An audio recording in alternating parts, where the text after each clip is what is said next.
matinding dagok sa kabuhayan ng mga nagtitinda ng karne ng baboy sa Alicia Isabela ang malaking pagbagsak ng kanilang bentahan bunsod umano ng pangamba ng mga mamimili sa African Swine Fever o ASF.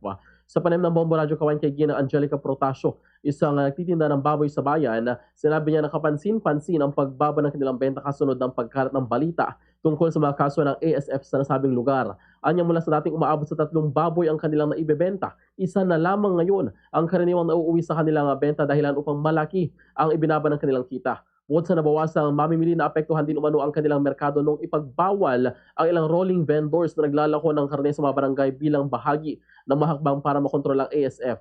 Dahil sa paghina ng demanda, bumagsak din umano ang presyo ng karne ng baboy mula sa dating 300 pesos hanggang 320 pesos kada kilo at nasa 250 pesos kada kilo na lamang ngayon. Upang hindi tuloy ang malugi sa mga karne na hindi na ibebenta, napipilitan ng ilang nagtitinda na iproseso ang mga ito bilang longganisa upang magkaroon pa rin ng kita. Samantala, tiniyak din niya na sa mga mamimili na ligtas umano ang kanilang paninda dahil nabumula ito sa mga farm at hindi sa backyard racers. Nanawagan din siya sa publiko na ipagpatuloy na tangkilikin din ang kanilang produkto lalo na ang mga karne na dumadaan umano sa kinakailangang pagsusuri upang matiyak na walang ASF. Ganito ang bahagi ng pahayag ni Gina Angelica Protasio.